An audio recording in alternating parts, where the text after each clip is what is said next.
have been granted to the NPA's Asset Forfeiture Unit for state capture-related cases, and around 8.6 billion rand in corrupt proceeds have been returned to the state. A restored and revitalized SARS has collected 4.8 billion in unpaid taxes as a result of evidence presented to the State Capture Commission, while the Special Investigating Unit has instituted civil litigation to the value of 64 billion rand. We have taken steps, including through new legislation, to strengthen our ability to prevent fraud and secure our removal from the grey list of the Financial Action Task Force. With the assistance of business, we have set up a digital forensic capability to support the NPA, especially its investigating directorate, which in due course will be expanded to support law enforcement more broadly. Legislation is currently before Parliament to establish the investigating directorate as a permanent entity with full investigating powers. But there is much more work to be done to eradicate corruption completely. Based on the recommendations of the National Anti-Corruption Advisory Council, we are determined to introduce further measures to strengthen our anti-corruption agencies, to protect whistleblowers, to regulate lobbying and prevent the undue influence of public representatives in procurement. We will not stop until every person responsible is held to account. We will not stop until all money stolen has been recovered. And yes, we will not stop until even those corporations, blue chip corporations that were involved in state capture, are made to be accountable. The real tragedy of state capture was that it diverted attention and resources away from what government should have been doing, which is to grow our economy and create jobs. Over the past 5 years, we have worked earnestly to revive our economy from a decade of stagnation and to protect it from both domestic and global shocks. We have made progress in a number of ways. Our economy today is 3 times larger than what it was 30 years ago.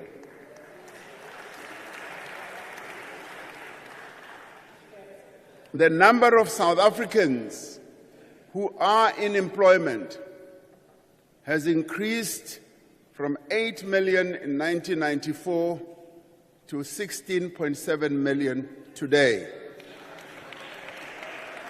Over the last 2 years, the number of jobs being created has been increasing every quarter, and we now have more people in employment than before the pandemic. Yet, our unemployment rate is the highest it has ever been. Even as employment is growing, more people are entering the job market each year than jobs are being created. We have laid a foundation for growth through far-reaching economic reforms that we have embarked upon, an ambitious investment drive, and an infrastructure program that is starting to yield results. Companies continue to invest. Thousands of hectares of farmland are being planted. New factories are being opened, and production is being expanded. We are on track to resolve the most important constraints on economic growth by stabilizing our energy supply and fixing our logistics system. As these obstacles are removed, the true potential of our economy will be unleashed. We set out a clear plan to end load shedding, which we have been implementing with a single-minded focus through the National Energy Crisis Committee. We have delivered on our commitments to bring substantial new power through private investment on the grid, which is already helping to reduce load shedding. Last year, we implemented a major debt relief package, which will enable Eskom to make investments in maintenance and transmission infrastructure and ensure its sustainability going forward. Since we revived our renewable energy program 5 years ago, we have connected more than 2,500 megawatts of solar and wind power to the grid, with 3 times this amount already in procurement or construction. Through tax incentives and financial support, we have more than doubled the amount of rooftop solar capacity installed across the country in just the past year. We have implemented sweeping regulatory reforms to enable private investment in electricity generation, with more than 120 new private energy projects that are now in development. These are phenomenal developments that are driving the restructuring of our electricity sector in line with many other economies have done to increase competitiveness and to bring down their energy prices. Through all these actions, we are confident that the worst is behind us and the end of load shedding is finally within reach.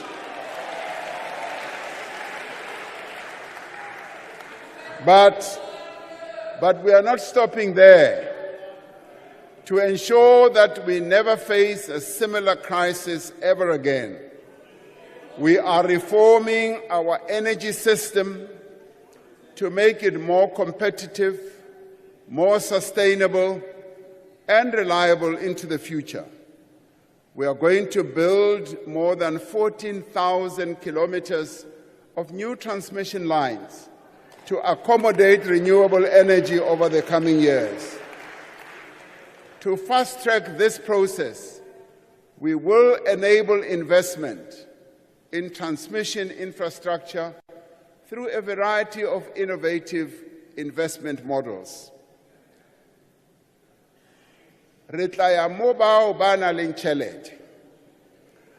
Re ba bitse gore ba tle ba tlo sebetsana le rona ka go kenya ditšhelete tsa bona mo transmission ya motlakase go etsetsa gore transmission ya rona e tie. Last year we tabled the Electricity Regulation Amendment Bill to support the restructuring of Eskom and establish a competitive electricity market. As we undertake these reforms, we are positioning our economy for the future growth in a world shaped by climate change and a revolution in green technologies. In the last 3 years, our country has seen the increase in extreme weather events, often with disastrous consequences. This is why we are implementing a just energy transition, not only to reduce carbon emissions and fight climate change, but to create growth and jobs for our people in the future.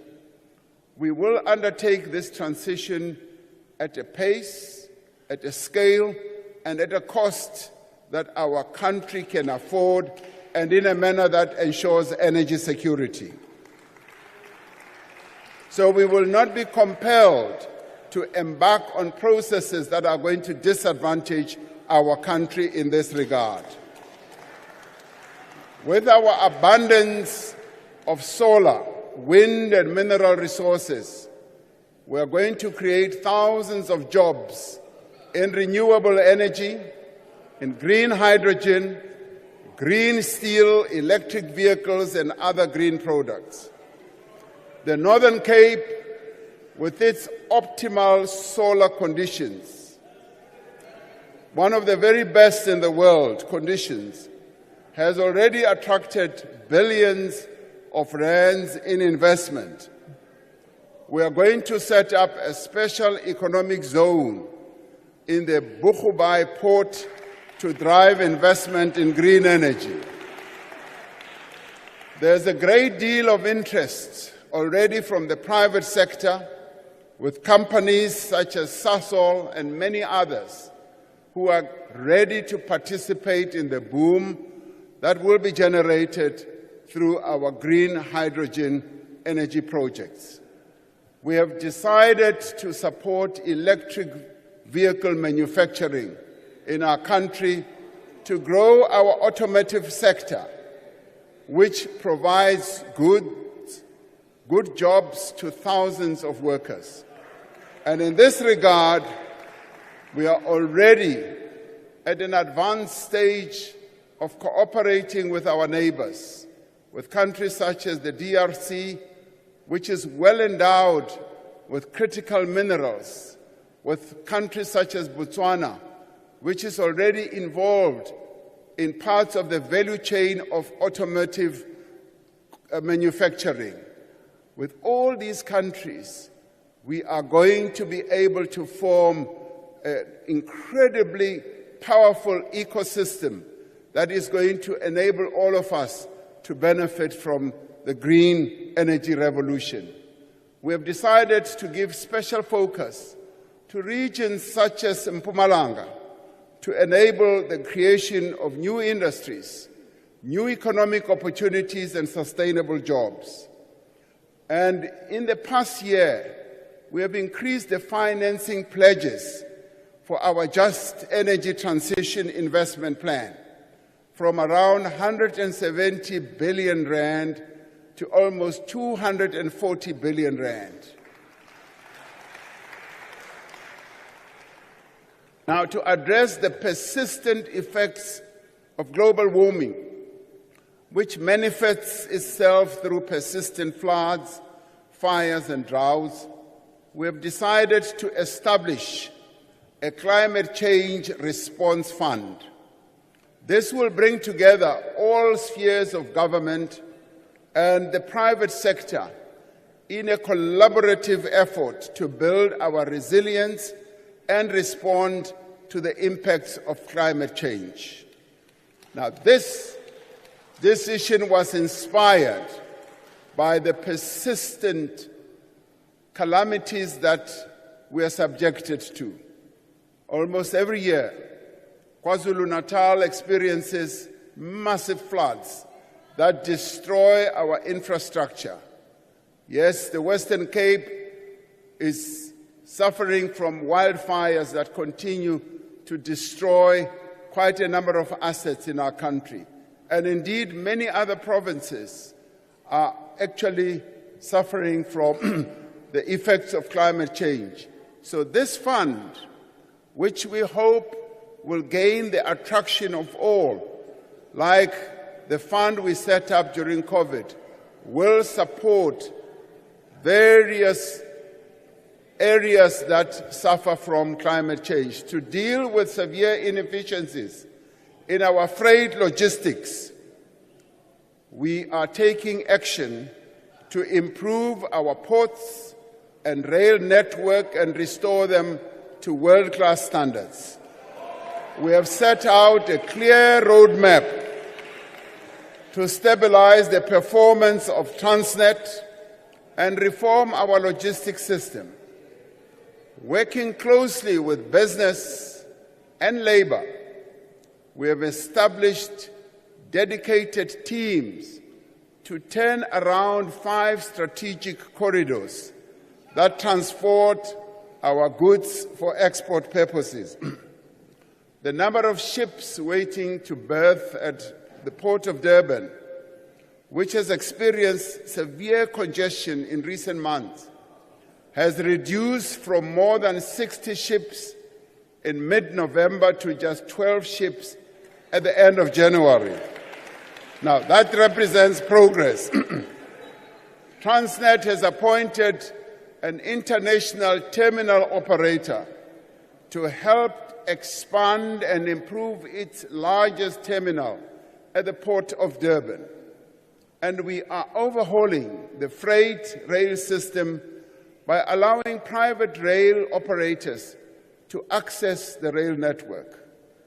With the current conflict in the Middle East affecting shipping traffic through the Suez Canal, South Africa is well positioned to offer bunkering services for ships that will be rerouted via our shores. We completed, as we all know, the auction of broadband spectrum after more than a decade of delays, resulting in new investment, lower data costs, and improved network reach and quality. Now, these reforms have a profound impact in a society in which access to the internet has risen dramatically over the last decade. Less than half of all households had internet access in 2011, compared to 79% of households in 2022, meaning that South Africans more and more are using the internet. Some use it to trade, some use it to improve their livelihoods, some use it to learn, but the internet is being spread more and more, even in our rural areas. Just this week, we published new regulations to reform our visa system, which will make it easier to attract the skills that our economy needs and create a dynamic ecosystem for innovation as well as entrepreneurship. We raised 1.5 trillion rand in new investment commitments through 5 South African investment conferences, of which over 500 billion has already flown into the economy. To support growth in the mining sector, we are moving ahead with the modernization of our mining rights licensing system and are launching an exploration fund to support emerging miners and exploit new mineral deposits. Through this, mining, which has been the bedrock on which the South African economy was built, will once again become a sunrise industry. Participation of previously disadvantaged black people is increasing. Black ownership now stands at approximately 39% when compared to just 2% in 2004. This is progress that is being made, allowing black people to participate in a key industry in our economy. Investment in infrastructure is gaining momentum. New and innovative funding mechanisms will be utilized to increase construction of infrastructure. The Minister of Finance announced this in his medium-term policy budget statement last year, where he said, we are now going to be able, yes, to fund infrastructure through utilization of innovative new methods. It could be build, operate, and transfer. It could be embarking on investment vehicles as well as investment ideas that will enable us to speed up the construction of infrastructure. The Department of Water and Sanitation aims to enhance water resource management by initiating infrastructure projects to secure water supply and diversifying water sources to reduce dependence on surface water. Water being such a major challenge in our country, this is actually answering to the need of our people just to have water.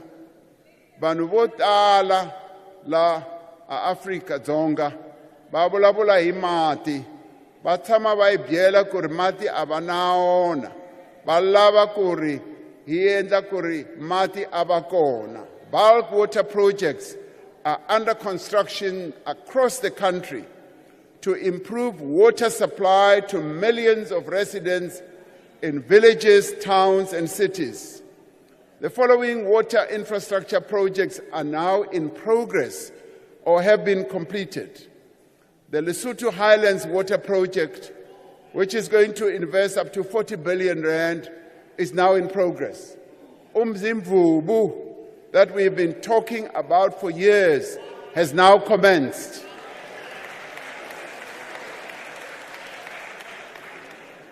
Hazelmere Dam, Umkomazi Water Project, Clan William Dam, Zanini Dam, Loscom, Madakazi, pipeline from Jozini Dam, Giyani, pipeline from Nandoni Dam to Nsami Dam, Pilansbeck Water, Val Haramahara, and the pipeline from the Val River to Hotazel.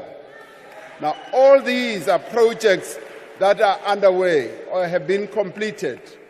In the Eastern Cape, the Msikaba and the Mtento bridges are beginning to rise over the landscape and will be among the highest in Africa once completed. So if you want to find the highest bridge in Africa, you will have to go to the Eastern Cape. The steel used, now the steel used for part of the project is fabricated in Mpumalanga, and the iron ore comes from the Northern Cape. In the past 5 years, Sanral, which manages nearly 25,000 kilometers of road, has awarded more than 1,200 projects to the value of 120 billion rand, meaning that the focus on constructing our roads, repairing our roads, yes, even attending to our potholes, is now underway. Yes, it is. Now, you talk to the Premier of the Eastern Cape, he will tell you that many of the roads in the Eastern Cape are now being attended to. Similarly, when you talk to the Premier of the Northern Cape, he will tell you the same. Yes, in November last year, now listen to this one. In November last year,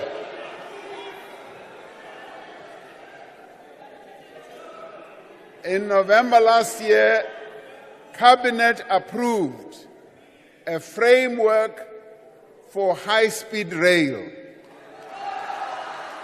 focusing initially on the Johannesburg to Durban corridor. As we grow the economy, we are making it more inclusive through redistribution. Around 25% of farmland in our country is now owned by Black South Africans. And this has been confirmed by an eminent agricultural economist, Wandile Sihlobo. This brings us closer to achieving our target of 30% by 2030. And he says to me, President, we will have exceeded this target by 2030 because a number of initiatives are now underway to ensure that Black South Africans have access to the ownership of land. In the last 5 years, we have supported around 1,000 Black industrialists with funding and other forms of support. These Black-owned firms employ more than 90,000 workers and contribute many billions of rands to our economy. Now, this is the revolution that is underway to bring more and more Black people into the real economy. At the same time, about 200,000 more workers obtained ownership of shares in the companies that they work for, bringing the total worker ownership in companies in the South African economy to well over 500,000 workers. We see this trend continuing to grow as more and more companies realize that it is beneficial to their own operations and their businesses that their workers should have a stake in the businesses that they work for. And we call upon the private sector to go ahead and increase the participation of their workers in the businesses that they work for. The reforms that we have initiated and the work that is underway will enable us, yes, as I said, to improve our logistics system, to achieve water security, and ultimately it will lead to the creation of jobs. While our challenges have never been greater, our response to these challenges will lead us to greater prosperity than we have ever known. One of the worst injustices of apartheid was the manner in which education was used as a tool to perpetuate inequality and exploitation of Black people. Over the 30 years, we have sought to use education as a tool to create equality and to empower our people. Our basic education outcomes are steadily improving across a range of measures. The latest matric pass rate at 82.9% is the highest ever achieved.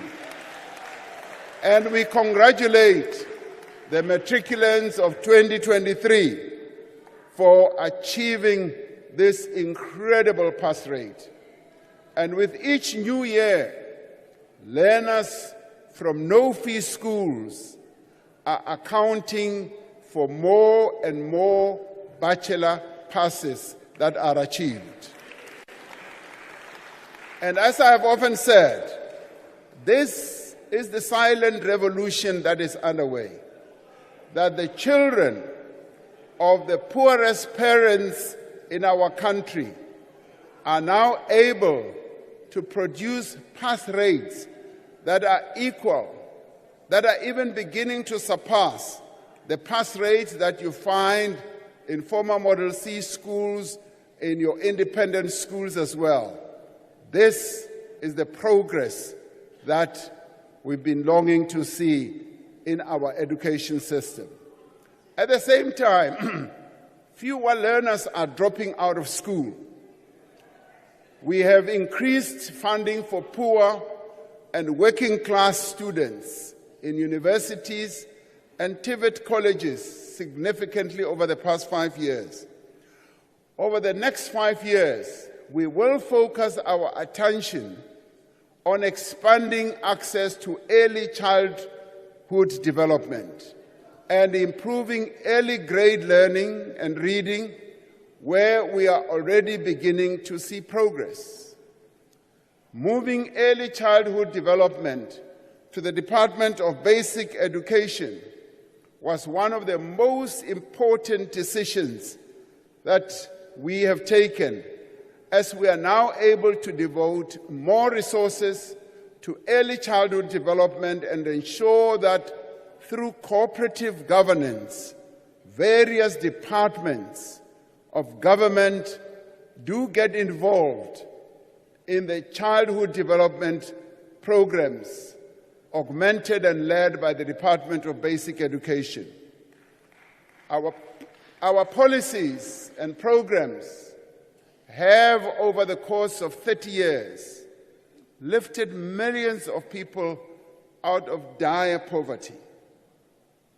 Today, fewer South Africans go hungry and fewer live in poverty.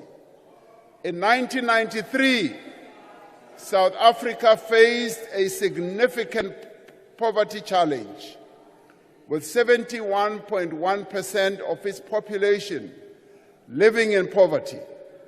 However, under the democratic government, there has been a consistent decline in these numbers. By 2010, the poverty rate had dropped to 60.9%. And it continued to decrease, reaching 55.5% in 2020, as reported by the World Bank. Now, this progress has been made possible by extensive support to those in society who need it most. 5 years ago, we introduced a further measure to tackle poverty by introducing the national minimum wage as envisaged in the Freedom Charter. The decision by key role players, they being business and labor and communities, they took a decision to introduce the national minimum wage. And this has immediately raised the wages of over 6 million workers who support their families. In the midst of the pandemic, we introduced the special SRD grant, which currently reaches some 9 million unemployed people every month. We have seen the benefits of this grant and will extend it and improve it as the next step towards income support for the unemployed. These grants and subsidies do much more than give people what they need to live. They are an investment in the future. Many people tend to dismiss this and say we are establishing a dependent society. We are investing in our people and investing in their future as well.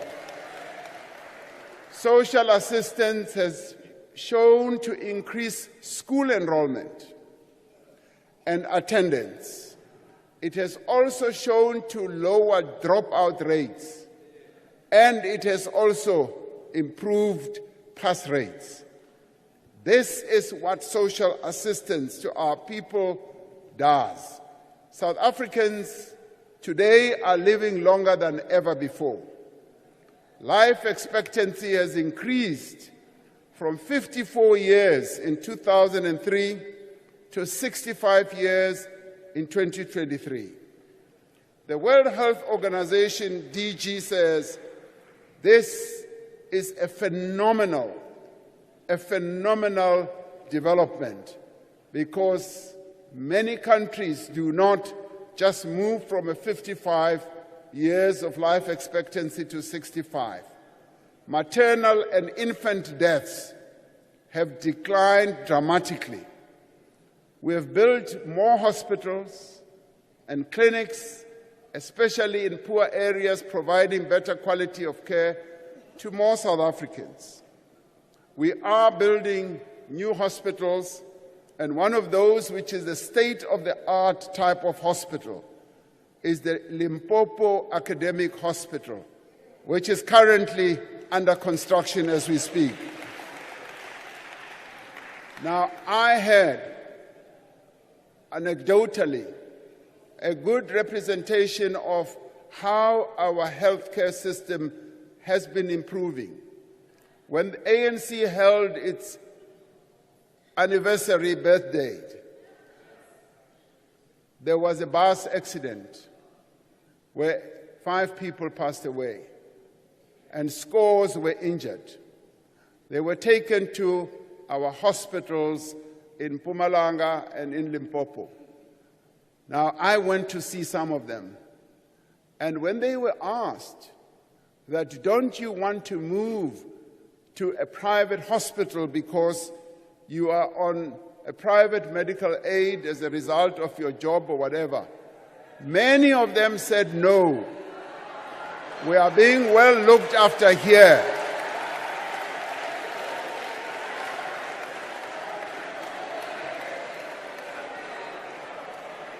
Now, I see you love this.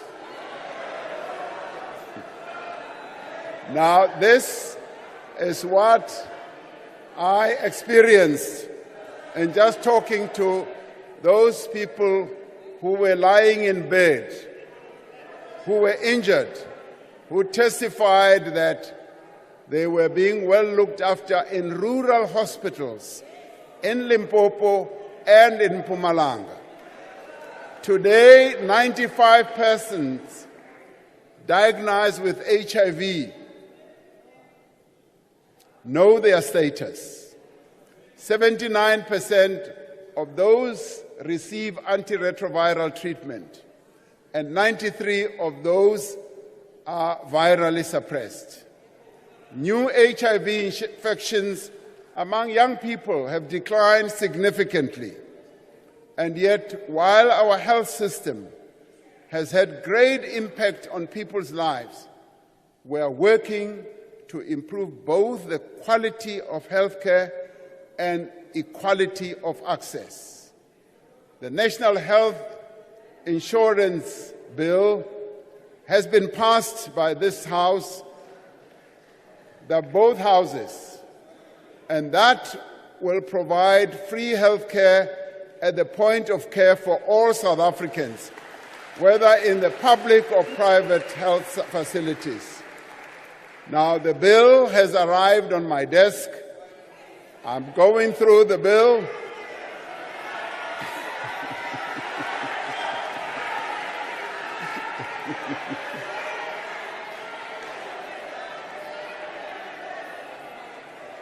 Yes, I'm looking for a pen. I'm looking for a pen. We plan to incrementally implement the NHI, dealing with issues like the health system financing, the health workforce, medical products, vaccines, and technologies, and health information systems.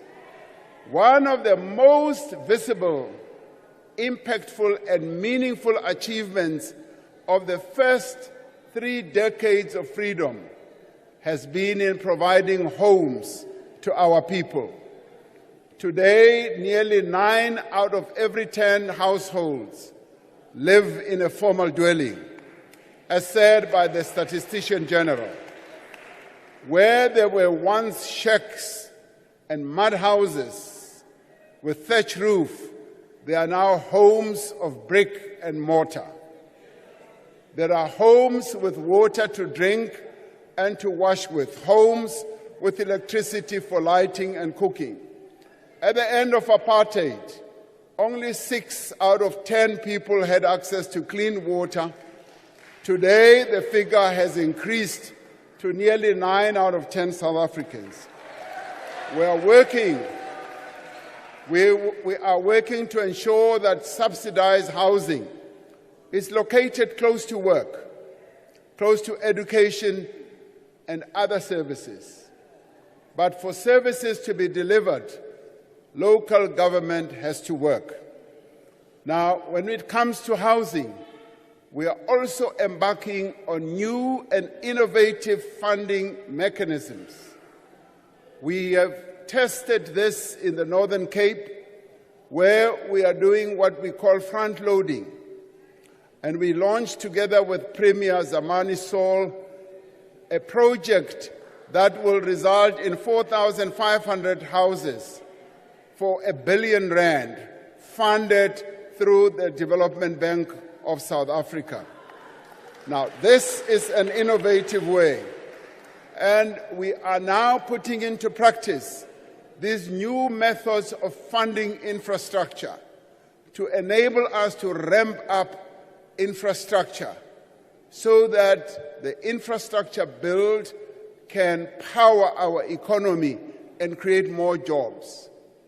Too many municipalities are failing on governance, financial and service delivery measures. These constraints affect every aspect of our people's daily lives. We have started the implementation of a number of measures to address this problem by providing support to local government, including professionalizing the civil service and ensuring that people with the right skills and the appropriate capability are appointed to key positions. That people are not appointed because they know so and so and so and so. The Presidency, the National Treasury, and COCTA are working together to enhance technical capacity in local government and to improve planning, coordination, as well as fiscal oversight. Now, through the presidential imbizos that we have held across the country, we have seen how the district development model has brought together all spheres of government and key stakeholders to address the service delivery challenges in communities. The district development model has proven to be an effective instrument to enhance cooperative governance and collaboration. Through this model, we are breaking down the silos that we often find in government, where we enhance government departments working together and all layers of government also working together, adhering to what is set out in our Constitution. We will continue to broaden and deepen this process. Tackling crime and insecurity is a key priority. South Africans deserve to live in a safe environment, to walk freely without fear in their neighborhoods and public spaces. During this administration, we have focused on equipping our law enforcement agencies, which had been systematically weakened, to do their work effectively. We have strengthened the ranks of the police through the recruitment of 20,000 police officers, as I announced in the past two SONAs over the last 2 years, and another 10,000 will be recruited in this year as well. An extra 5,000 police officers have been deployed to public order policing. The South African Police Service has launched a very effective operation or initiative, which is Operation Shanela, as a new approach to target crime hotspots, which has resulted in over 285,000 arrests since May last year. the economic infrastructure task teams that are operational in all provinces have had important successes in combating cable theft, damage to critical infrastructure, as well as illegal mining. Through close collaboration with the private sector, we have seen a reduction in security incidents on the rail network. We launched the new Border Management Authority last year to improve the security of our borders and have already stopped well over 100,000 people who tried to enter our country illegally. Together with the civil society, we developed the National Strategic Plan on Gender-Based Violence. Together with civil society, and as a society-wide response to this pandemic, around 21 billion rand has been dedicated over the medium term to the implementation of the 6 pillars of the plan, including the economic empowerment of women. New laws were introduced to strengthen the response to the criminal justice system, gender-based violence, and provide better support to survivors of such violence. Our ultimate goal is to end gender-based violence altogether by mobilizing all of society. And as part of this, we support the call for a pledge that men in South Africa should be invited to sign, to take and demonstrate, to ensure that they demonstrate their personal commitment to ending this scourge. Now, this initiative of signing a pledge was initiated by young boys at a school called Benedict. They have drafted a pledge that men should commit and sign to. And we discussed it at the Cabinet Lekgotla and felt that we, collectively as the men of South Africa as well, taking our cue from young boys at the school, should also be mobilized to sign this pledge. Women are also drafting their own pledge, which will speak to the issues of women and their experiences on gender-based violence. This pledge, yes, will be flighted publicly, and I will be, and the Deputy President and everyone else in Cabinet will be the first to sign this pledge. We still have a long way to go to build safer communities, to prevent violent crime, and protect our infrastructure. But there is no doubt that a professional, well-trained and properly resourced police force, working closely with our communities, will make our country a safer place. And it is therefore a further call for the setting up of community policing forums that should be effective, which we as government have committed to fund. Today, every South African can hold their heads high, confident that we have assumed our rightful place on the world stage.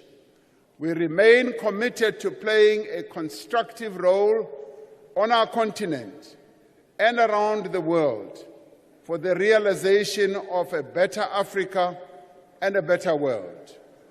We will continue to play an important role to silence the guns throughout our continent. Our engagement with the parties in the Russia-Ukraine conflict through the Africa Peace Initiative are progressing. We engage in these peace efforts because we believe that even the most intractable conflicts can be brought to an end through negotiations, guided by the fundamental principle of human rights and freedom.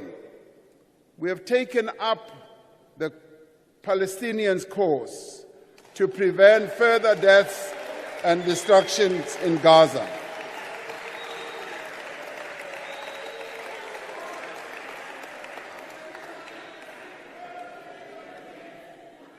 We know that there are some in our nation who do not support this course that we have embarked upon.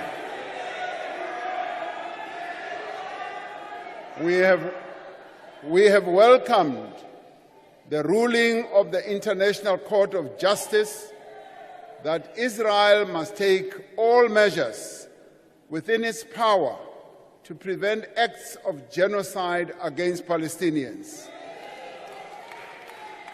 And we condemn the killing of civilians on all sides and call on all parties involved in the conflict to commit to a peace process that will deliver a two-state solution as resolved by the United Nations.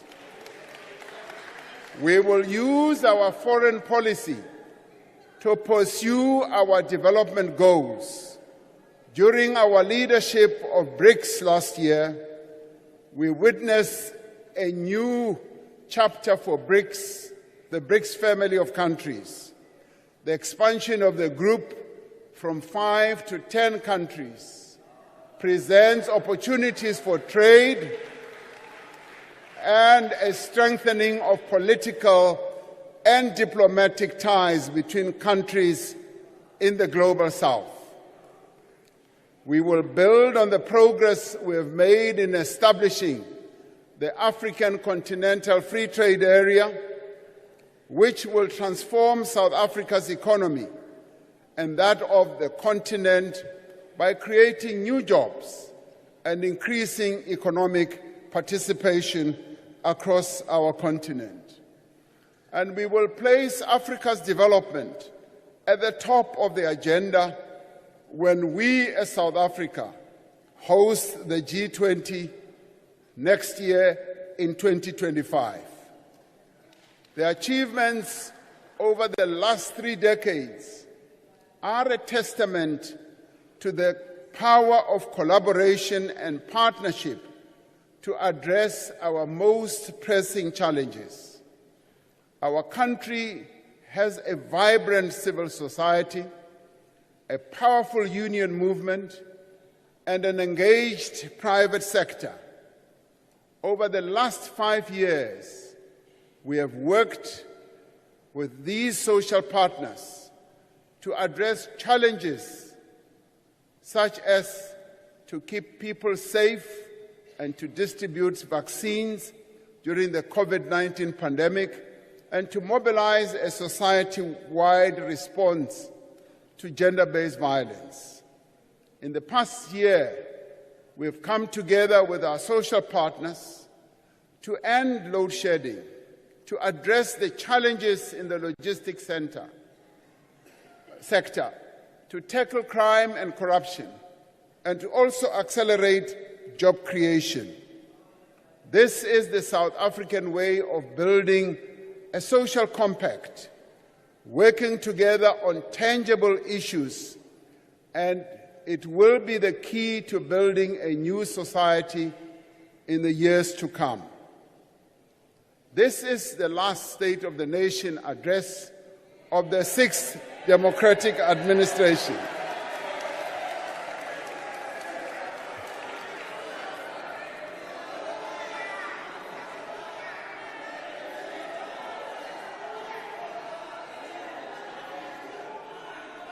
NgesiZulu kunelizwi elithi sizawubuya,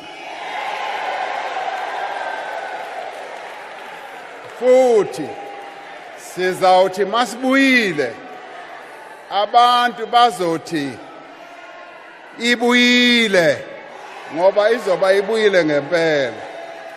Labo abangathi bayajabula uma ngithi This is the last State of the Nation address. Bacabanga ukuthi asinawubuya, sizawubuya khona la kule ndawo. The last 5 years have been a period of recovery, rebuilding and renewal. We have had to revitalize our economy after more than a decade of poor economic performance. We have had to rebuild our public institutions after the era of state capture. We have had to recover from a devastating global pandemic that caused great misery and hardship, that closed businesses and cost our nation many jobs and lives. And we have had to confront and overcome a debilitating electricity crisis that, despite significant improvement in recent months, continues to hold back our economy. We have come a long way in the last 5 years.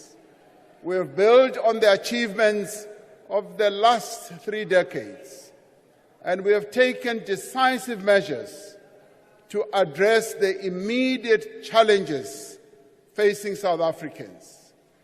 We have restored the independence and capability of our law enforcement agencies to tackle corruption and crime.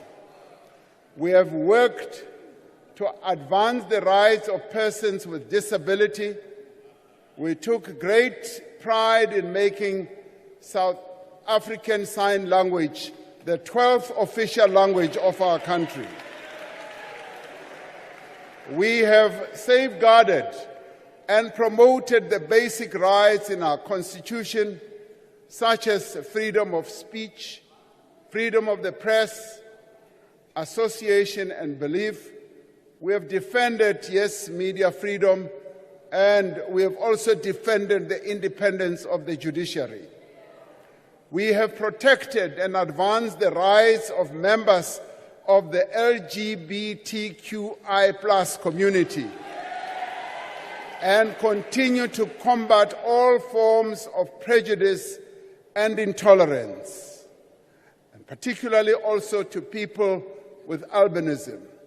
We have made significant progress on measures to grow our economy, to create jobs, and to reduce poverty. While we have set in motion the process of renewal and reform, there is more work to be done to see these reforms through to the end. We will see the work that is underway and ensure that it goes ahead. Mishumo iraithoma ka he mingwaha mitano iko bvelela phanḓa, i ḓo dzula i tshi bvelela phanḓa. Leyo yonke le misebenzi esayiqala izawuqhubeka. Bayathanda noma abathandi, izawuqhubeka. And working with our partners, we will be able to revive our economy. Yes, we will tackle and deal with the debilitating effects of load shedding, our ports and the logistics. We will continue to strengthen our law enforcement institutions, and we will continue to tackle gender-based violence and fight corruption to make South Africa a safe place for all. We will continue to strengthen local government. The initiatives that I spoke to will go ahead. We will professionalize the public service and increase the capacity of the state so that the state can serve our people better. And we will ensure, as the Auditor General has said, that we should hold those in office accountable and there should be consequence management for those who do wrong things. We will continue to position our economy to grow and compete in a fast-changing world. And we will also support small businesses by providing funding, by providing resources to small and medium enterprises, and to give young people opportunities to thrive and to start their own businesses and to succeed, and to provide social protection to the vulnerable. We will continue the work to improve the country's fiscal position and hold firm to a sound macroeconomic trajectory. We will use the opportunities provided by the African Free Continental Trade Area to increase our trade and expand our industries. We will continue to protect workers' rights and improve their well-being in places of work and to make sure that our workers are well treated. We will continue to build an inclusive economy, focusing on the empowerment of Black people and women, South Africans. Yes, we will intensify land reform and pursue a just energy transition that leaves no one behind. Fellow South Africans, as we celebrate these 30 years of freedom, we must remain steadfast in our commitment to our constitutional democracy and its promise for a better life. We should not give in to those who resist the responsibility that the Constitution places on us to correct the injustices of the past and fundamentally transform our economy and society. We must remind these people of the obligation that the Constitution places on the state to progressively realize the rights of everyone to housing, healthcare, food, water, social security, safety, and education. By the same measure, we should not allow anyone to diminish vital democratic institutions, to denigrate our judiciary, or to challenge the constitutional authority of this Parliament. We should not give in to those who seek to divide our nation, to incite violence and undermine our democracy. As in the past, as in the future, the people of South Africa should stand together against any attempt to reverse the achievements of our democracy.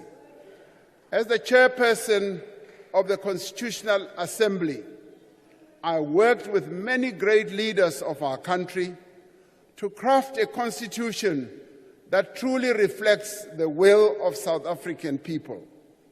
As president, I see it as my primary duty to defend our Constitution and to work every day to realize its promise.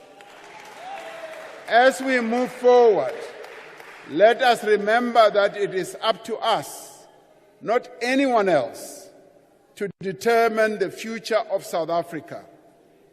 We are not passive observers of our history. We are its authors. We are the builders of this country that we call home. As we look towards the next 30 years of freedom, we must choose the kind of country and indeed the kind of world we want to create for ourselves and our children. We are committed to a South Africa in which our common identity lies in our recognition of each other's humanity. We want a country in which every person is free to be exactly who they are, regardless of their race, their gender, their sexual orientation, their ethnicity, or their religion. We want a country in which the same opportunities are available to every child, whether they are born in Sandton, in Mdantsane, in Sikukuni, in Mitchell's Plain, or in Phoenix. We want a country in which the rule of law applies to everyone, no matter how wealthy they are or what position they hold. As we continue the journey towards making this vision a reality, we are inspired by democracy's children, by their energy, by their creativity and their enthusiasm. We are inspired by the young people who have carried our hopes onto the global stage with their music, with their dance. We are inspired by, yes, the Grammy Award winner who won the Grammy Award recently, like Tyler. We are inspired by Bafana Bafana. We are also inspired by the Springboks. Yes, they inspire us. As we mark the 30th anniversary of our freedom, we are reminded of the words of our President Nelson Mandela, who said that after climbing a great hill, one only finds that there are many more hills to climb. That is where we are. And he said, I have taken time to rest, to steal a view of the glorious vistas that surrounds me, to look back on the distance I have come. But I can rest only for a moment, for with freedom comes responsibilities, and I dare not linger, for my long walk is not yet ended.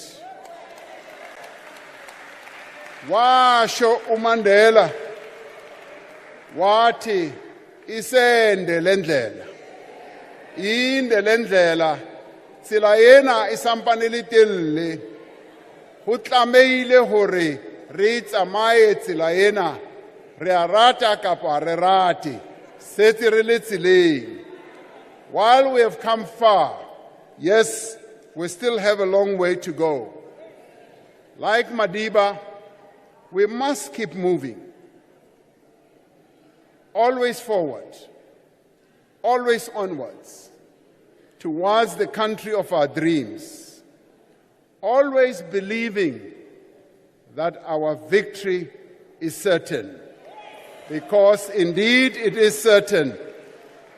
Ke a leboga na cancer, ndiyalibua, ikhensile ngiyabonga kubo bonke abantu balapha eMzantsi Afrika. Nilale kahle, ngiyabonga.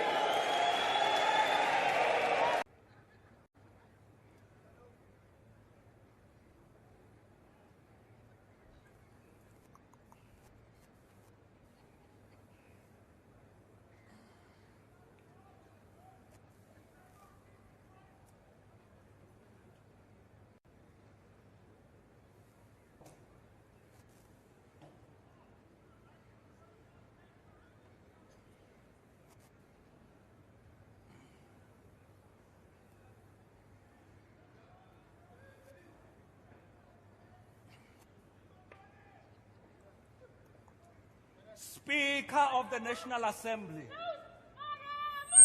Chairperson of the National Council of Provinces, President of the Republic of South Africa.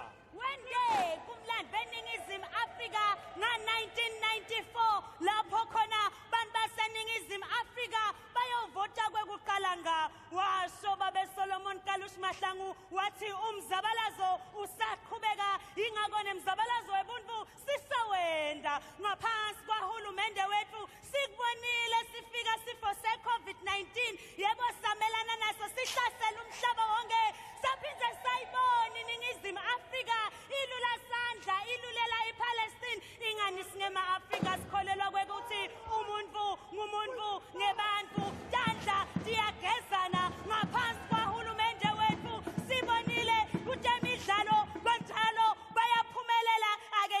ngithe nginibuyisele emuva ngeminyaka wa-2023 lapho khona bathiwa besifazane bangena ngelinyende ephalamende. Halala hulumende wethu, ake ngiphindze nginatise ngetemidlalo. Ingani siyibonile ibanyana yasebenza ngekuthi khandla, saphindze sayibona emabhokobhoko wenteke umlando eNingizimu Afrika lapho khona indlebe ye-Rugby World Cup yabuya kwesine esiveni sakithi. Kanti singakhohlwa nibafana basebenze ngekuthi khandla bafikile kuma-semi-finals. Ngaphansi kwahulumende wethu sibonile ukuthi bantu baseNingizimu Afrika banawo emakhono. Ngingayikhohlwa njani indzaba yema-Grammy Awards ngoba sibabonile baculi baseNingizimu Afrika bavela baphakamisa umjeko wethu singama-Afrika. Kwathi manje ngoba nemculi loletha indondo yekhathi ekhaya. Halala ma-Afrika, konke lokhu kuyenteka ngaphansi kwesandla somengameli wethu, Mengameli Cyril Matamela Ramaphosa. Ngivumeleni ngithi baholi bethu kusukela phasi kwamasipala kuyofika kumengameli bethu sithi bayekeleni banibeke emabala ngoba ingwe idla ngemabala. Siyanqoba lo mnyaka batawuvuma bayekeleni lo nyaka. Halala SONA 2024, halala. Halala South Africa, halala. Halala Mengameli Cyril Ramaphosa, halala. Lonyaka Masingo, ahe Matamela, ahe. Songondlo ngingumthenzelo hlabu samila imfuthane lebulala ngaphandle kwesikhali imamba lehlatane lengabona bulawe loshikitela ngetinyawo nejahembi ngoba kukuthi emuva ngiwasempumalanga ngingiphumalanga siko sesithuthelane ngebuhle ngaphansi kwamake premier referendumseni ngiwasenzaweni yasenkomazi ingani ngingaphansi kwamengameli wesineke Mengameli Cyril Ramaphosa. Ngingosatane nziwe ngibide ngisabele ngisonzele.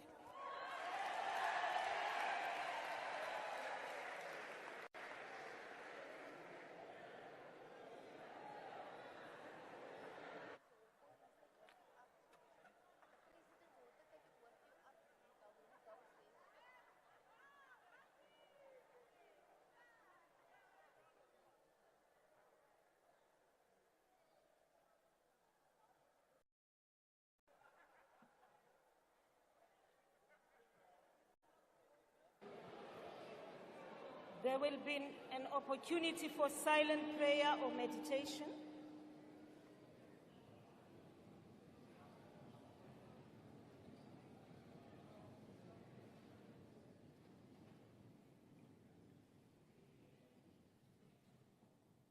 Please be seated.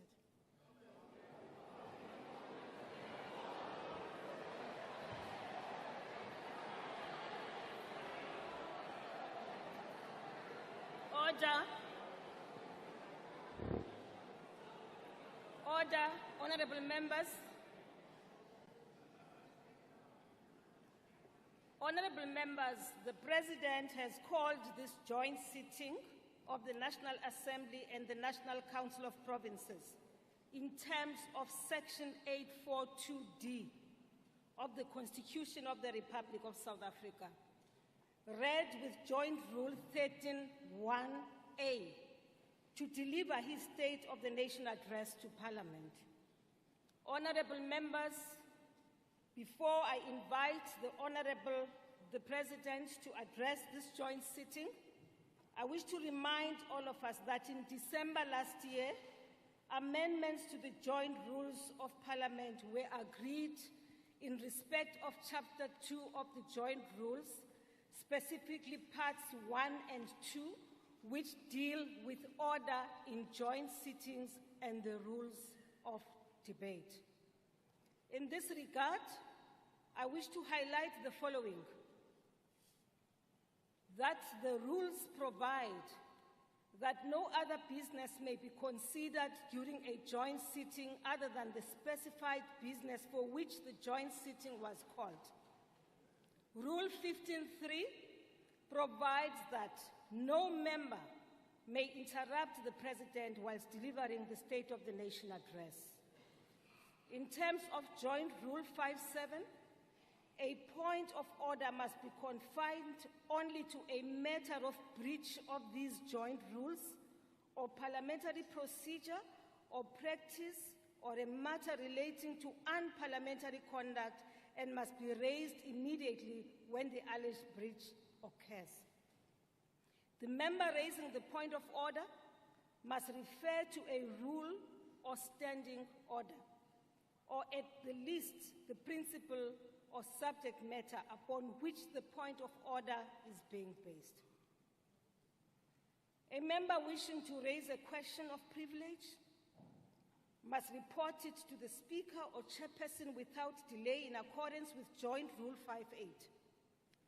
If the alleged breach of privilege is, in the opinion of the Speaker or the Chairperson, adequately substantiated and may affect a joint sitting of the House on the day or in the immediate future, the Speaker or the Chairperson may, in due regard to the provisions of the Act, rule on the matter and announce it in the joint sitting. If the alleged breach of privilege does not directly affect the joint sitting of the Houses in the immediate future, the Speaker or the Chairperson may refer the matter to the relevant committee of the House to which affected member belongs. Rule 38 stipulates that whenever the presiding officer addresses members during a joint sitting, any member then speaking or seeking to speak must resume his or her seat, and the presiding officer must be heard without interruption. Rule 52 provides that no member shall use unparliamentary, offensive, abusive, insulting, disrespectful, unbecoming language or sounds or offensive or threatening gestures. Rule 57 provides that rulings by presiding officers are final and binding and may not be challenged or questioned in the House. In terms of Joint Rule 8, a member who willfully fails or refuses to obey any joint rule or order or resolution may be found guilty of contempt of Parliament. As members are aware, the rules are there to protect the dignity and decorum of the House and to ensure that business before the Houses of Parliament is conducted in an orderly manner.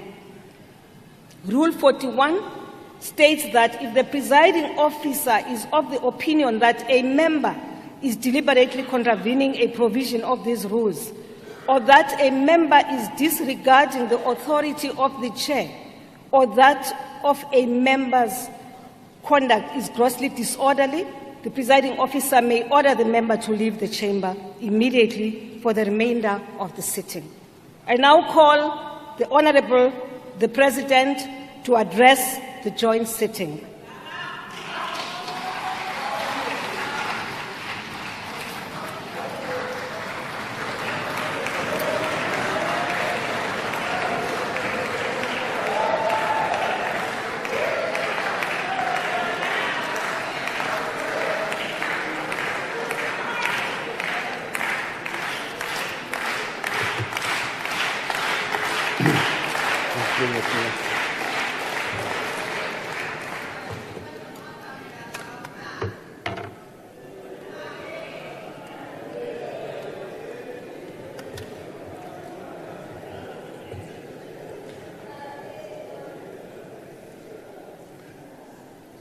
Speaker of the National Assembly, Ms. Nosiviwe Mapisa-Nqakula, Chairperson of the National Council of Provinces, Mr. Amos Masondo, Deputy President of the Republic of South Africa, Mr.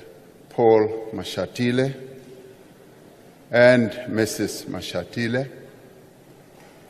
former President Thabo Mbeki, former Deputy President Zile Mlambo Ngcuka, former Speaker of the National Assembly, Ms. Baleka Mbete, Chief Justice Raymond Zondo, Deputy Chief Justice, Ms. Mandisa Maya, various justices who are here present, Mayor of Cape Town, Councillor Gordon Hill-Lewis,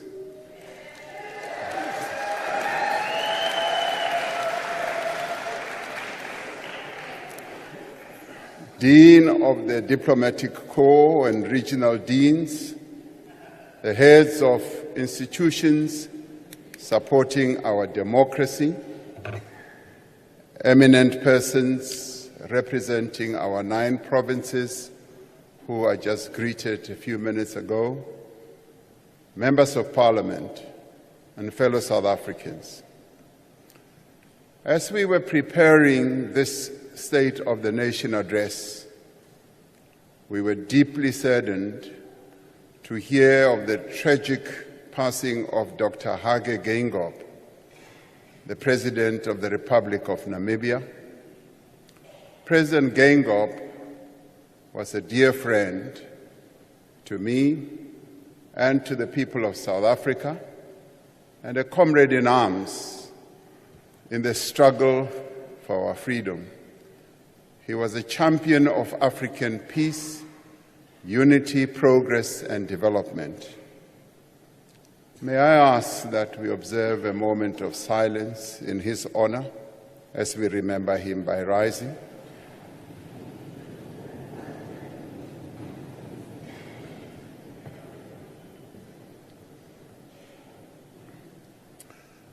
Thank you.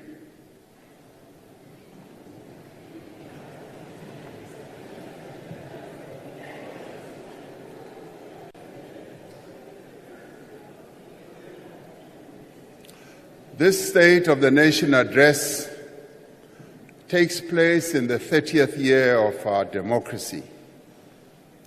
On the 27th of April, 1994, millions of South Africans cast their ballot in a democratic election, many for the very first time in their lives. That momentous day was the culmination of centuries of struggle, the struggle to liberate our people from suffering, from dispossession, oppression, exploitation, and poverty and inequality.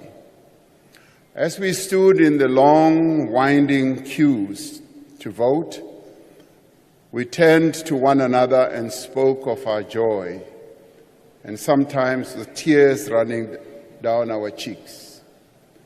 We embraced friends and strangers alike, encouraged by a sense of a common future that we were about to determine for our country with our votes. We placed into those ballot boxes not just a vote, but a dream of the country we wanted to build. It was the dream of a South Africa that, in every sense, belongs to all who live in it, united in our diversity.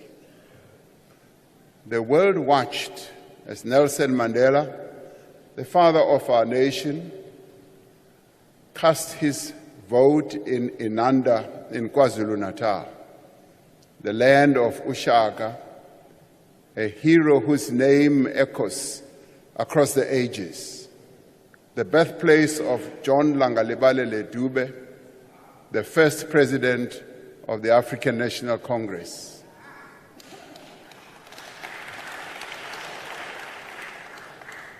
An organization which united the African people and the home of Chief Albert Luthuli, the first African Nobel Peace Laureate.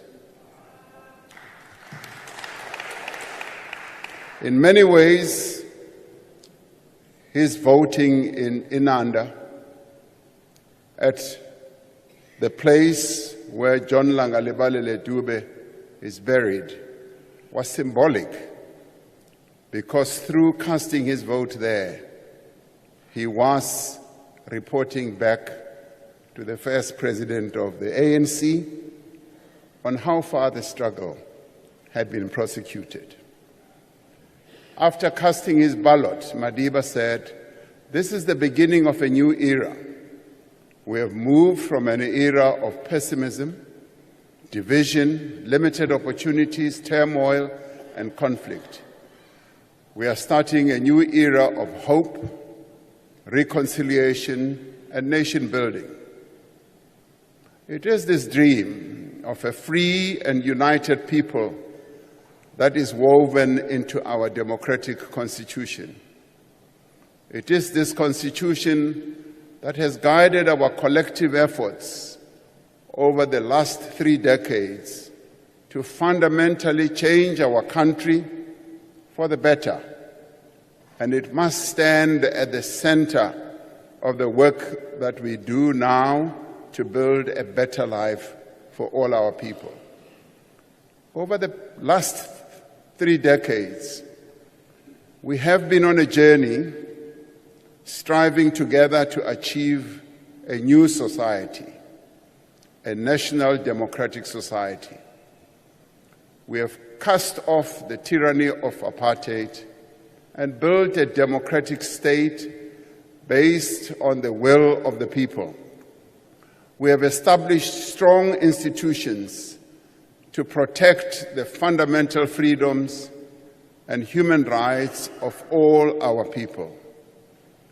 We have transformed the lives of millions of South Africans, providing the necessities of life and creating opportunities that never existed for them before. We have enabled a diverse economy whose minerals, whose agricultural products, and manufactured goods are exported and reach every corner of the world while creating jobs in our own country. As a country, we have returned to the community of nations, extending a hand of peace and friendship to all countries and all peoples.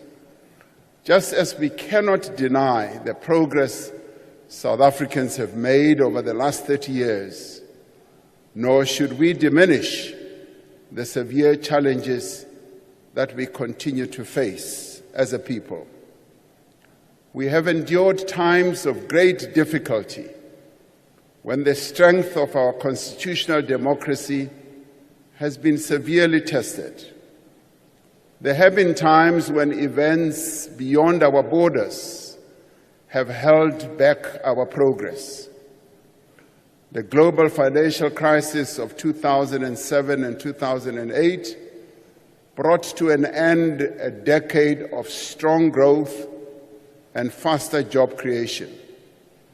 More recently, the Russia-Ukraine conflict has contributed to rising prices of fuel, food, and other commodities across the world, and has, as a result, made life more difficult for all South Africans. There have also been times when events at home have shaken the foundations of our constitutional democracy. Perhaps the greatest damage was caused during the era of state capture. For a decade, individuals at the highest levels of the state conspired with private individuals to take over and repurpose state-owned enterprises, law enforcement agencies, and other public institutions. In some cases, these activities were enabled by local and multinational companies.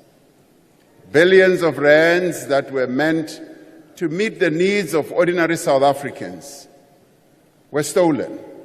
Confidence in our country was badly eroded. Public institutions were severely weakened. The effects of state capture continue to be felt across society, from the shortage of freight locomotives to crumbling public services, from poor performance of our power stations to failed development projects in a number of places. But South Africans, including many honest and dedicated public servants, fought back and worked together to defeat state capture. Even then, attempts to thwart the country's recovery continued.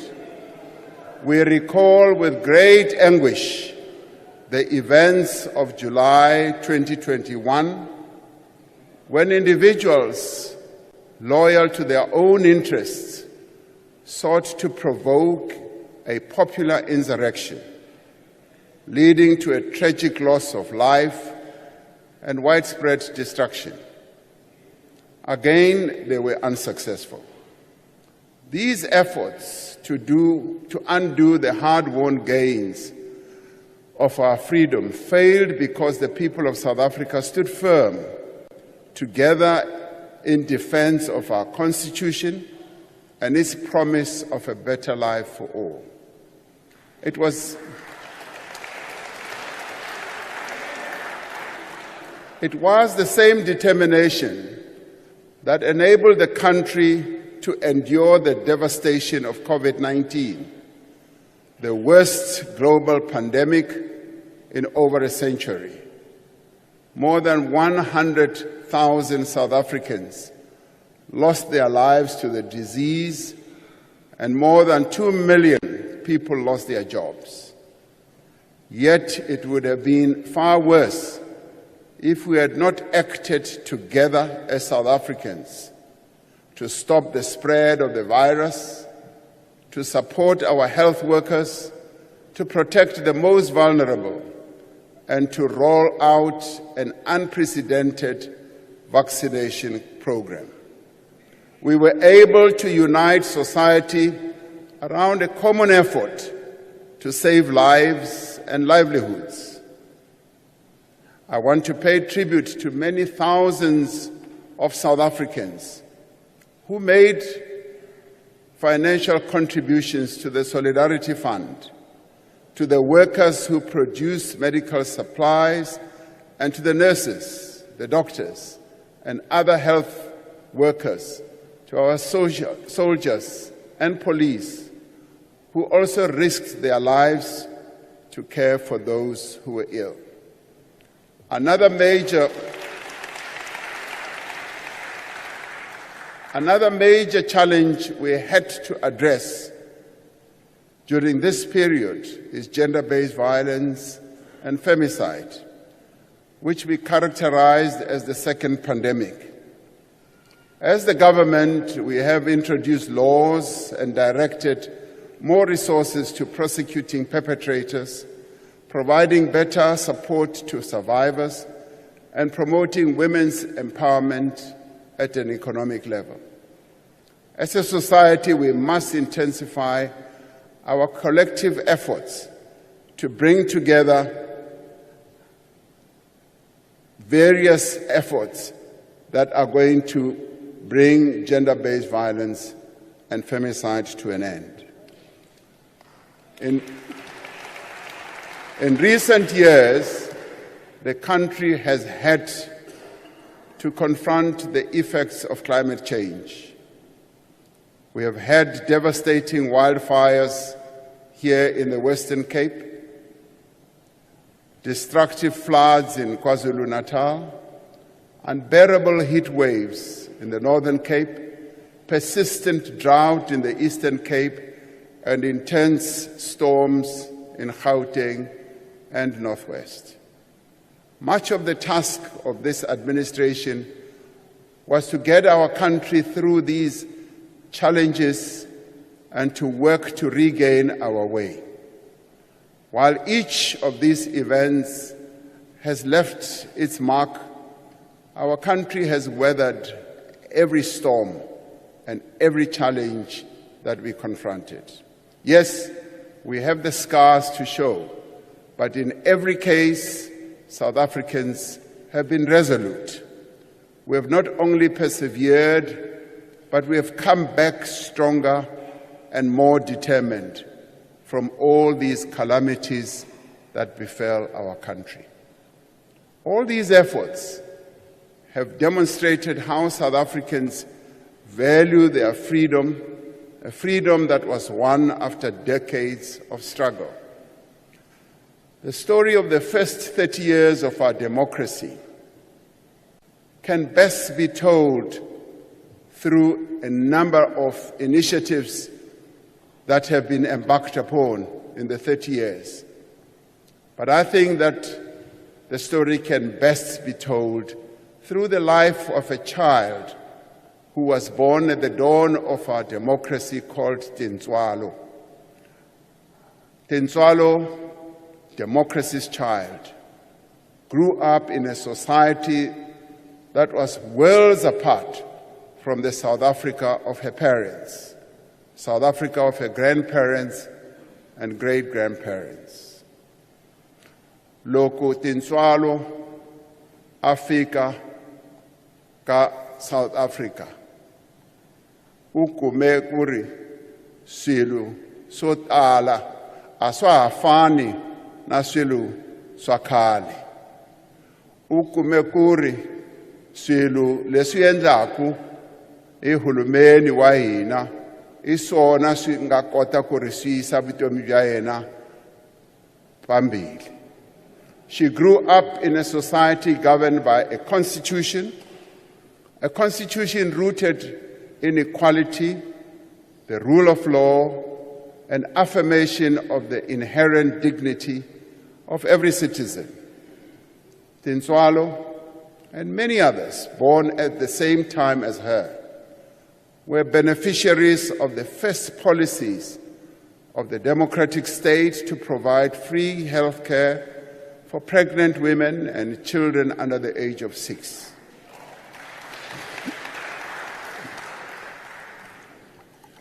Tintswalo's formative years were spent in a house provided by the state, one of millions of houses built to shelter the poor. O ile a re ha tswalwa a hwetša hore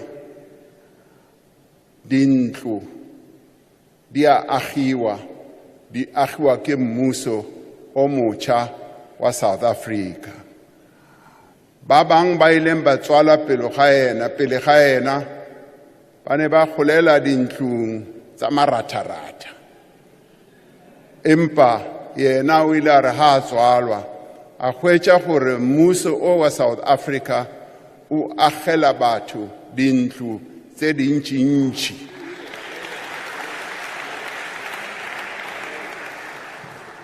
Tintswalo grew up in a household provided with basic water and electricity, in a house where her parents were likely to have lived without electricity before 1994.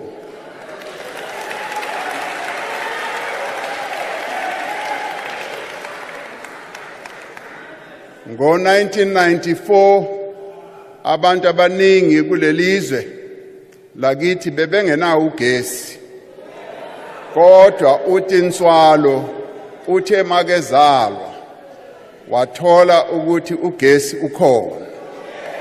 Ufakwe uhulumeni. Tintswalo was enrolled in a school in which her parents did not have to pay school fees. And each school day, she received nutritious meals as part of a program that today supports 9 million learners from poor families. Hoyu Tintswalo duva achia chikoloni. Usika chikoloni ngamacheloni. Kazungwe zikolo uwana na breakfast. Kazungwe chikolo uwana ziliwa za masiyari. Hezi zoba zisaitei chipingani chakali. Zoba zisiho namusi ziwaitea nga uri bunamubuso muswa wa Afrika Chipembe uneva khoisa zwithu phanḓa. The democratic state provided a child support grant to meet Tintswalo's basic needs. This grant, together with other forms of social assistance, continues to be a lifeline for more than 26 million South Africans every month. With this support, Tintswalo, democracy's child, was able to complete high school. Through the assistance of the National Student Financial Aid Scheme, Tintswalo attended one of our TVET colleges and obtained a qualification.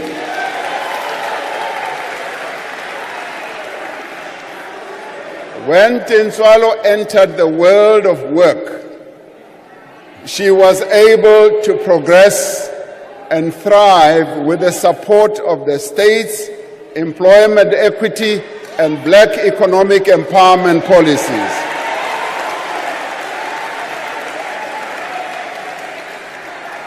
With the income she earned, she was able to save. She was also able to support her parents.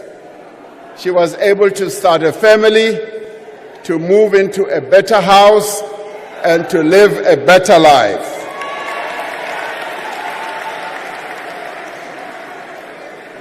This is the story of millions of people who have been born since the dawn of democracy. Whether people like it or not, this is the reality of many people in our country. But truth be told, it is only part of the story. For despite the remarkable achievements of the last 30 years, many of democracy's children still face great challenges.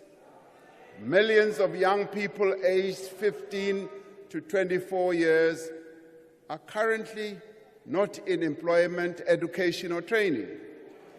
There are many who have a matric, a diploma, or a degree who are not able to find a job or do not have the means to even start a business. Now, this is a trend that prevails in many countries around the world. While economic growth is essential to reduce unemployment, we cannot wait to provide the work that many of democracy's children need. As government, we have taken steps to address the youth unemployment challenge.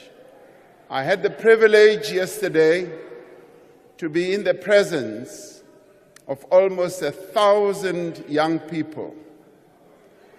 1,000 young people who are bearing testimony to how, through the various initiatives that government has put in place, that the private sector has also put in place, have been able to see progress in their own lives. 3 years ago, building on the experience and success of the expanded Public Works Program, we launched the Presidential Employment Stimulus. Through this program, we've been able to create more than 1.7 million work and livelihood opportunities. Through the stimulus, we have placed more than 1 million young people as school assistants in 23,000 schools. If you go around our country and you talk to school principals, you talk to school teachers, they will tell you how beneficial this program has been in assisting them in their schools, but more importantly, how beneficial this program has been to these young people who are being introduced to the world of work.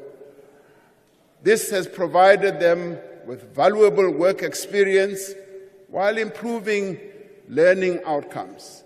Through the Presidential Youth Employment Intervention, we have established what we call SA Youth Mobi as a zero-rated platform for unemployed young people to access opportunities for learning and earning.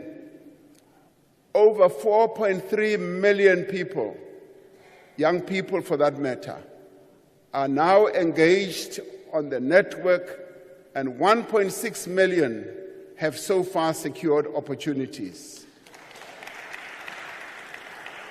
We have, working together with the National Youth Development Agency, the NYDA, set up a number of initiatives to provide opportunities for young people, including the National Youth Service and the Youth Employment Service, where we are cooperating and working with the private sector.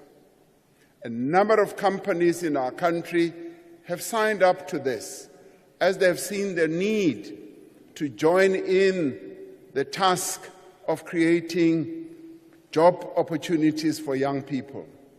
These programs matter because work matters to people. The NYDA has played a key role in assisting a number of young people to start their own businesses.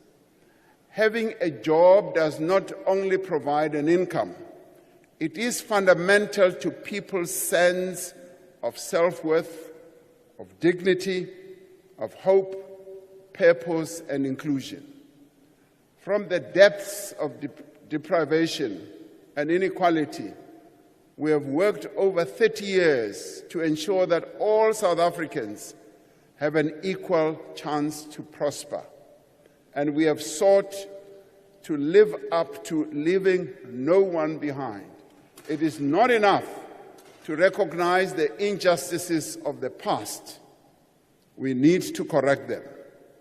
We have introduced laws and undertaken programs to enable Black South Africans who were previously disadvantaged and prevented from getting into many opportunities. We've also enabled women to advance in the workplace, to become owners and managers, to acquire land and to build up assets, even as, because they are women, were prevented by laws of the past from doing so. The proportion of jobs in executive management held by Black people have increased exponentially, almost fivefold between 1996 and 2016.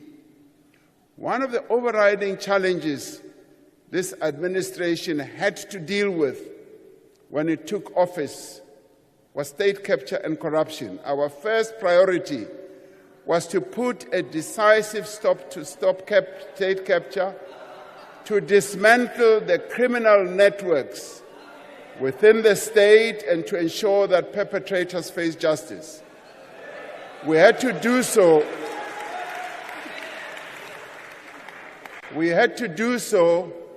So that we could restore our institutions and rebuild our economy. We appointed capable people with integrity to head our law enforcement agencies, government departments, security services, and companies, often through an independent and transparent process. The credibility and efficiency of a number of institutions, like the South African Revenue Service, have been restored and their performance has improved. Some may not like this, but that is the reality of what has happened. We set up the Investigating Directorate as a specialized and multidisciplinary unit within the National Prosecuting Authority to investigate corruption and other serious crimes.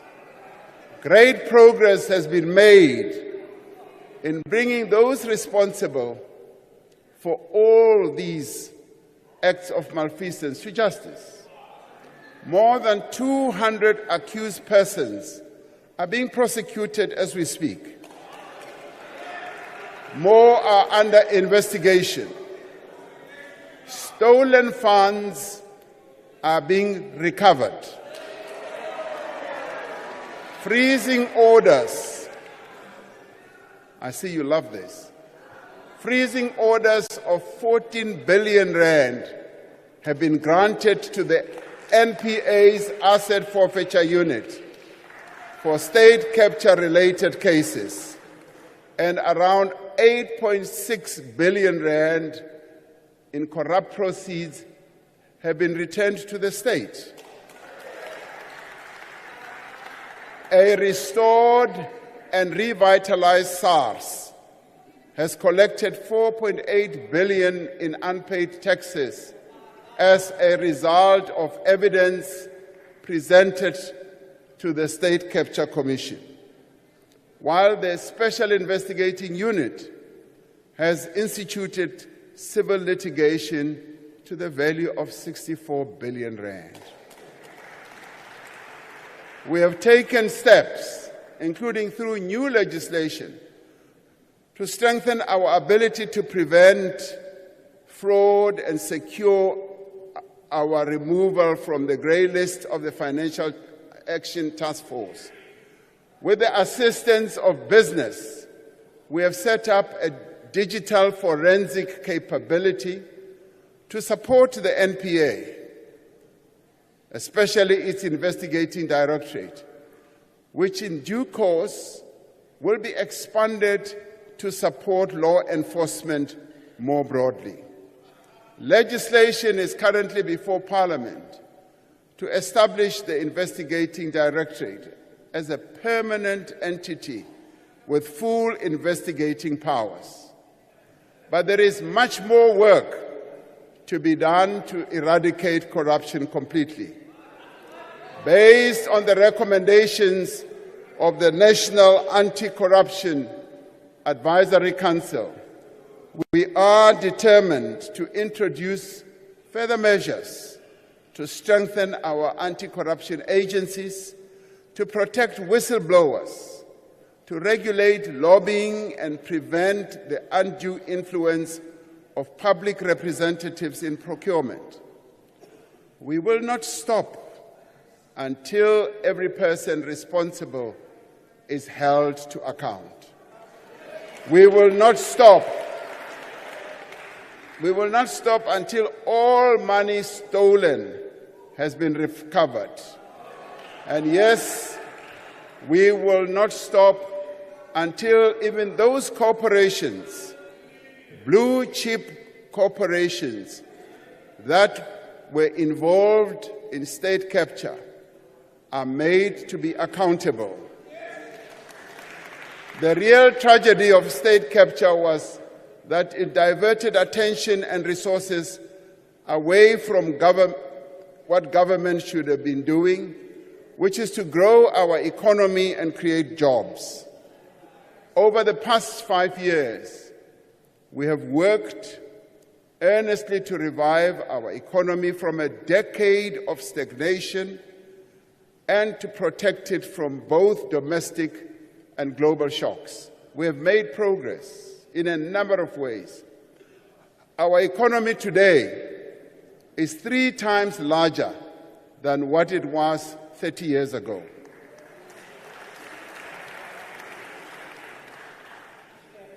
The number of South Africans who are in employment has increased from 8 million in 1994 to 16.7 million today. Over the last 2 years, the number of jobs being created has been increasing every quarter, and we now have more people in employment than before the pandemic. Yet our unemployment rate is the highest it has ever been. Even as employment is growing, more people are entering the job market each year than jobs are being created. We have laid a foundation for growth through far-reaching economic reforms that we have embarked upon, an ambitious investment drive and an infrastructure program that is starting to yield results. Companies continue to invest. Thousands of hectares of farmland are being planted. New factories are being opened and production is being expanded. We are on track to resolve the most important constraints on economic growth by stabilizing our energy supply and fixing our logistics system. As these obstacles are removed, the true potential of our economy will be unleashed. We set out a clear plan to end load shedding, which we have been implementing with a single-minded focus through the National Energy Crisis Committee. We have delivered on our commitments to bring substantial new power through private investment on the grid, which is already helping to reduce load shedding. Last year, we implemented a major debt relief package, which will enable Eskom to make investments in maintenance and transmission infrastructure and ensure its sustainability going forward. Since we revived our renewable energy program 5 years ago, we have connected more than 2,500 megawatts of solar and wind power to the grid, with 3 times this amount already in procurement or construction. Through tax incentives and financial support, we have more than doubled the amount of rooftop solar capacity installed across the country in just the past year. We have implemented sweeping regulatory reforms to enable private investment in electricity generation, with more than 120 new private energy projects that are now in development. These are phenomenal developments that are driving the restructuring of our electricity sector in line with many other economies have done to increase competitiveness and to bring down their energy prices. Through all these actions, we are confident that the worst is behind us and the end of load shedding is finally within reach.